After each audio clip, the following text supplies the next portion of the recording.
Good afternoon. The next section that we're going to be reading out of Allies by Alan Gratz is a chapter that is entitled Stronger Together. Thank you to Scholastic Books for allowing us to read these while we're on break. James hopped down from the base of the lamppost and crouched low behind the adults, looking for a place to hide. But hands grabbed him and pulled him back up. It was Helen Wilson, a popular girl in his class. James blushed. "Oh, hi, Helen. Helen shushed him and turned around to face the show.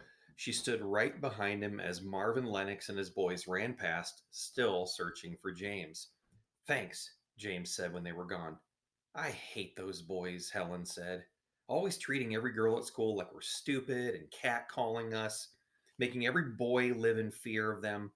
Everybody hates them, but nobody does anything about it." The crowd oohed.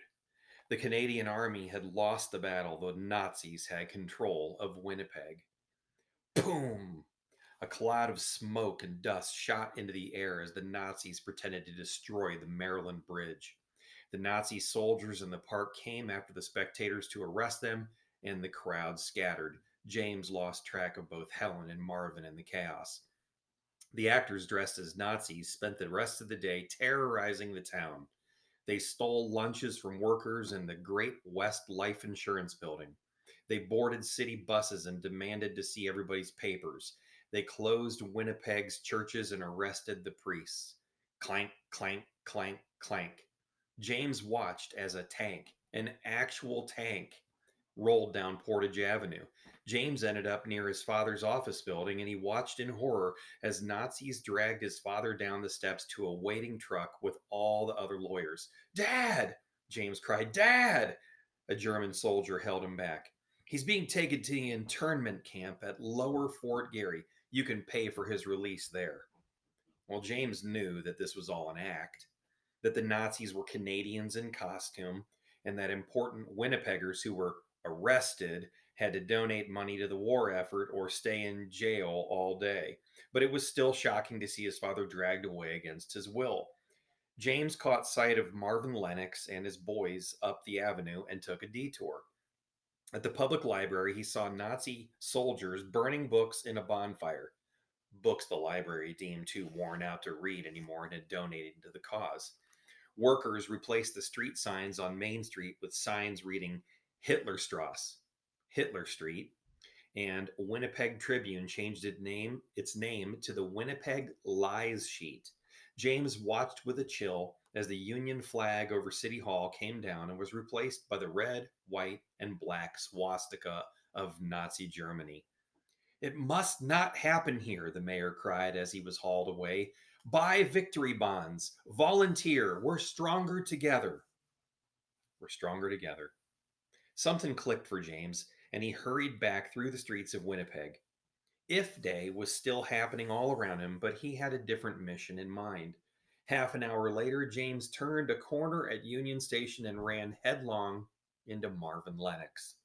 They both staggered back and stood staring at each other before James turned and fled. Marvin and his boys ran after him. James pounded down the sidewalk, praying he didn't slip on a patch of ice. Up and over the train tracks he went, and then down into the Forks, the historic park on the banks of the Red River. James made it as far as the Forks Market before Marvin caught his collar of his coat and dragged him down to the ground. James fell forward on his hands, scraping both up badly. He couldn't worry about his wounds, though. Not yet. Marvin Lennox and his gang surrounded him, and the first kick to his side twisted James up and made him scream. "Leave him alone, lummox!" Helen Wilson cried. Marvin Lennox and his boys froze. Helen stood a few yards away alongside Charles Hill. Marvin laughed. "Or what, Helen? You and Four Eyes are gonna sass me to death? Or do we have, or we do to you what you've been doing to the rest of us for years," Helen said. Out from behind bushes and trash cans and snow piles came almost 30 other students from their school. Boys and girls from every clique, every club, every class. Over the last half hour, James had collected them all here in the Forks and brought Marvin and his gang right to them. "What's this?" The Losers Brigade? Marvin joked. His boys laughed, but less confidently now. Every one of us has been bullied by you and your pack of idiots, Marvin Lennox, Helen said, and we're here to finally put a stop to it. Helen advanced on Marvin's gang, and the other students, emboldened by their numbers, stepped forward with her, closing in. Marvin and his friends backed away until James was surrounded by his allies. Charles and another boy helped James to his feet. Fine, you win, Marvin said, but the next time I see you, McKay, you're dead meat. No, said Helen. If you hurt one of us, jeer at us, so much as look at one of us cross eyed ever again, you're dead meat. And that's a promise. Marvin laughed and pulled his crew away, trying to make it look like he was done with them, but it felt like a victory for James and his friends. They broke out in smiles, and he could feel the relief pouring through them. You think it'll work? Charles asked. For good? No, Helen said. Marvin will try us. He has to save face, so we have to be ready to fight. We will, James said, and we'll win. We're stronger together. And they were. If Day had taught him that. Which was why that spring, when he turned 17, James had volunteered for the Canadian Army. Ka-tunk, ka-tunk, ka-tunk. Tracer bullets hit the fuselage of the airplane, bringing James back to the present day. He held his head as the plane spun and dove sickeningly. The soldier next to him threw up, either from the motion or nerves, or both. You're not going to tell me what If Day was? Sam asked from across the aisle. Never mind, okay, James told Sam. It's a long story. James twisted to look out the door in the floor, but all he saw was a dense white fog. If he couldn't see anything, how could the pilot see all the other 49 transport planes carrying in or flying in formation with them? And how would any of them know where their target was in all of these clouds? I think I can see my house from here, Sam joked, peeking through a hole. A red light clicked on above them. That meant they were 4 minutes from the drop zone. James's heart thumped in his chest. This was it. Whether he wanted to be here or not, there was no going back.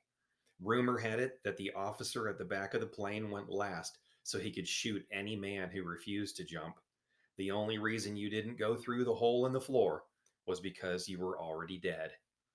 Stand up and hook up, the dispatcher yelled. It was time to jump. The next chapter we read from here will be one called Green Light. I encourage you guys to listen to previous chapters. You could subscribe to our 2 channels right here. Talk to you soon.